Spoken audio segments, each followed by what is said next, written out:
আসসালামু আলাইকুম। সবাইকে গাজী ক্লাসরুমে স্বাগত জানাচ্ছি। আজকে আমরা সমাধান করব 13.1 অধ্যায়ের সমান্তর ধারা সাধারণ গণিতের থেকে। তো সমান্তর ধারা বলতে কি বোঝায়? সমান্তর ধারা আমরা মোটামুটি করে একটু ব্যাখ্যা করার চেষ্টা করি। সমান্তর বলতে কি বোঝায়? অন্তর মানে বিয়োগ, ব্যবধান, তফাৎ। অন্তর মানে কি? অন্তর অর্থ হচ্ছে অন্তর, তফাৎ, পার্থক্য, ব্যবধান। তাহলে অন্তর, তফাৎ, পার্থক্য, ব্যবধান। এর দ্বারা বোঝায় কি? এর দ্বারা বোঝায় হচ্ছে সবগুলো অর্থ বোঝাচ্ছে বিয়োগ বা পার্থক্য। তো সমান্তর, সম মানে সমান। তো একটা রাশি যদি থাকে, আমরা লিখতে পারি একটা ধারা 8, লিখতে পারি 11, 14 plus 17 plus dot dot dot একটা ধারা। তো আমরা দেখতে পাচ্ছি 8, 11, 14, 17 প্লাস ডট ডট একটি ধারা। তো এই ধারাটা সমান্তর না গুণোত্তর আমরা বুঝবো কিভাবে সেটা দেখি। দেখা যাচ্ছে 8 এর সাথে 3 যোগ করলে 11 হচ্ছে। 8, 9, 10, 11 অর্থাৎ 3 যদি আমরা 8 এর সাথে 3 যোগ করি কত হয়? 11 হয়। আবার 11 এর সাথে যদি আমরা 3 যোগ করি কত হয়? 14 হয়। তো আবার এ দ্বারা আমরা বুঝতে পারলাম যে 3 করে প্রত্যেকটা পদ 3 করে বৃদ্ধি পেয়ে নতুন একটা পদ সৃষ্টি করছে। অর্থাৎ 8 এর সাথে 3 যোগ করলে হচ্ছে 11, 11 এর সাথে 3 যোগ করলে হচ্ছে 14, আবার 14 এর সাথে 3 যোগ করলে হচ্ছে 17।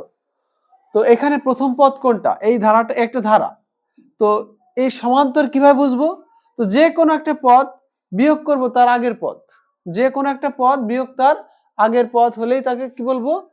যদি দুটি পদের পার্থক্য যদি সমান হয় তাহলে বুঝবো যে এটা সমান্তর। আমরা করে দেখতে পারি যেমন 17, তাহলে তার আগের পদ কোনটা? তার আগের পদ হচ্ছে কত? 14।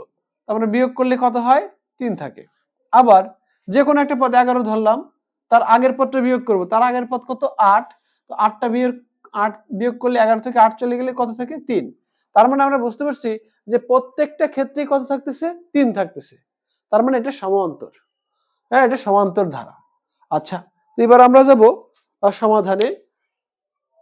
প্রত্যেকটা নিয়ম থেকে আমি একটা করে সমাধান করার চেষ্টা করছি, যা তোমাদের বাকি অঙ্কগুলো করতে সাহায্য করবে। তো আমরা একটা সরাসরি বইয়ের অঙ্কতে যাই। 6 নম্বর অঙ্কটা আমরা তুলি। দেখা যাচ্ছে 8 plus 11 plus 14 plus 17 plus dot dot dot এরকম একটি ধারা আছে। বলছে ধারাটির কোন পদ 392? ধারাটির কোন পদ 392? প্রশ্ন করছে ধারাটির কোন পদ? ধারাটির কোন পদ?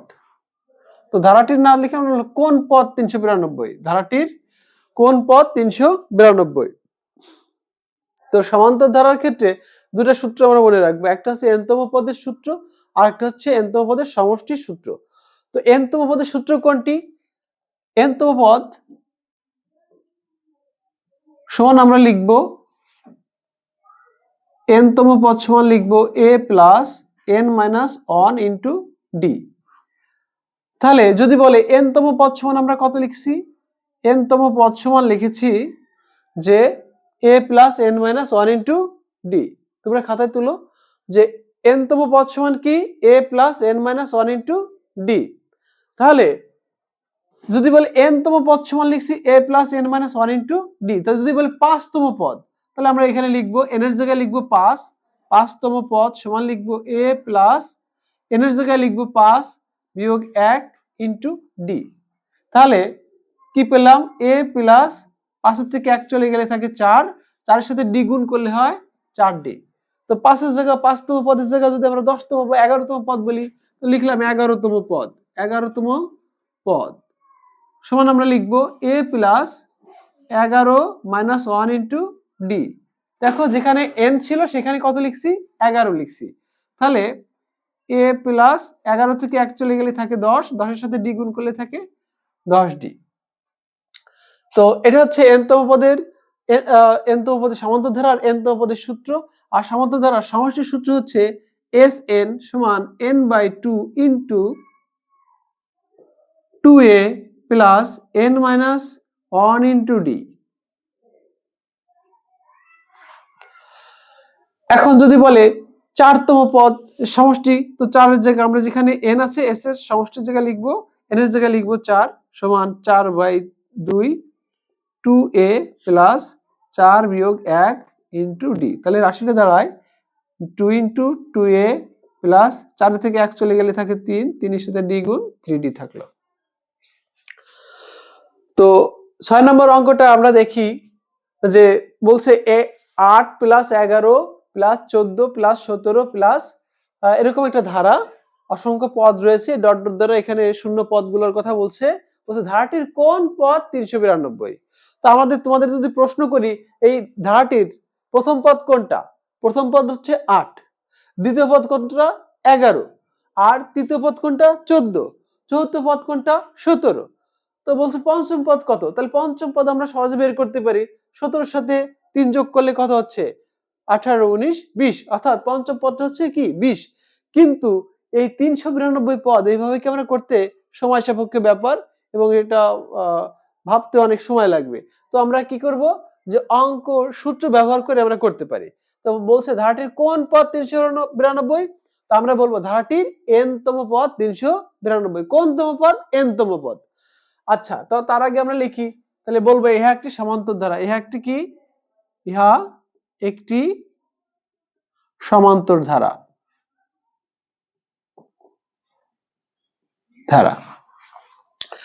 প্রথম পদ a, প্রথম পদকে আমরা কি দিয়ে প্রকাশ করব? a দিয়ে। তা a সমান কোনটা? 8 আছে। প্রথম পদ কত? 8। প্রথম পদ 8। এবার সাধারণ অন্তর বের করব। সাধারণ অন্তর কে d দিয়ে প্রকাশ করা হয়। সমান্তর ধারার ক্ষেত্রে সাধারণ অন্তর প্রয়োজন। সাধারণ অন্তরকে d দিয়ে প্রকাশ করা হয়। তাহলে d সমান আমরা লিখব যে কোনো পদ বিয়োগ তার আগের পদ,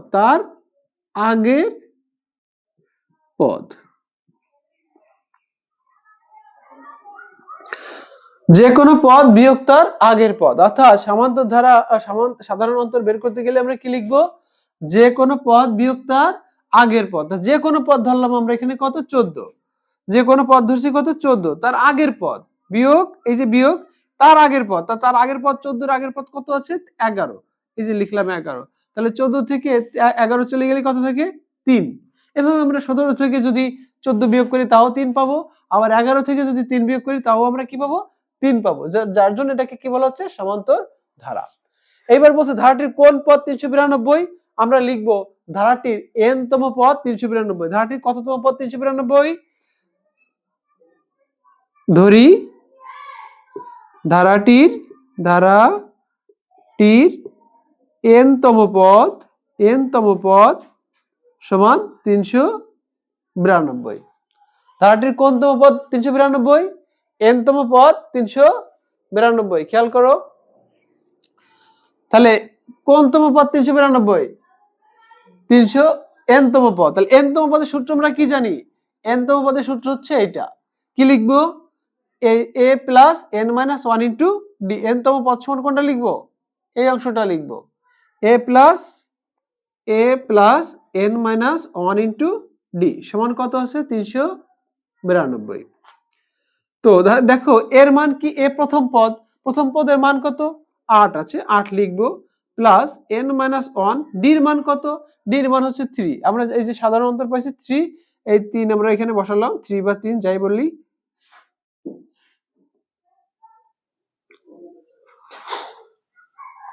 বা 8 এর পাশে যোগ আছে, ওই পাশে গেলে কি হয়ে যাবে? যোগ থাকলে সমাধানের নিয়ম, বাম পাশে যোগ থাকলে ডান পাশে যে কি হয়? বিয়োগ হয়। 392 বিয়োগ হচ্ছে 8 বা n-1 ইন্টু 3 যা ছিল পূর্বে এখানে তাই বসাচ্ছি, সমান 392 থেকে 8 চলে গেলে, 8 যদি বিয়োগ যায় থাকে 384। কত থাকে? 384। এখন দেখো এখানে কত 384, এখানে তিনটা কি বাম পাশে গুণ ছিল, এখানে কি ছিল গুণ ছিল, এইটার সাথে কি n-1 এর সাথে গুণ, তাহলে এই পাশে গেলে 3 কি হয়ে যাবে ভাগ হয়ে যাবে, তাহলে n-1 এই পাশে গেলে ভাগ হয়ে গেল, 384 ভাগ হচ্ছে 3, তাহলে আমরা লিখতে পারি বা যে n-1 সমান 384 ভাগ 3 দিলে হয় 128 বা n সমান লিখতে পারি এই -1 এই পাশে গেলে কি হয়ে গেল যোগ হয়ে যাবে, তাহলে কত দাঁড়াচ্ছে 129, তাহলে আমরা বলতে পারি n এর মান কত 129। তাহলে কোন পদ 392, তাহলে আমরা বলতে পারি যে 129তম পদ কত 392।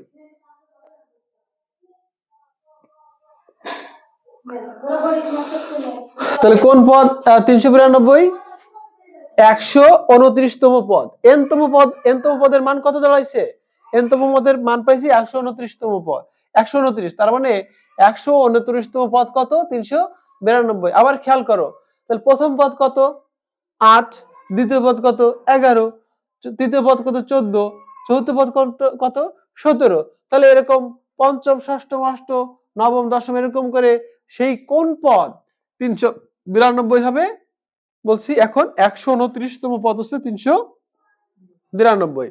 এখন বলো তো এখানে তৃতীয় পদ কোনটা 14, কোন তৃতীয় পদ কত 14, তাহলে চতুর্থ পদ কত 17, তাহলে 129তম পদ কত 129তম পদ হচ্ছে 392।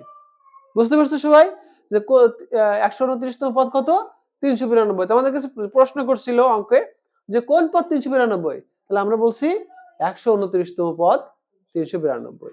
প্রথম পদ ছিল কত 8 আর 129তম পদ কত 392।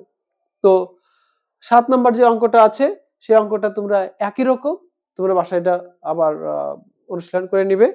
আমি যাচ্ছি 8 নম্বর অঙ্কে।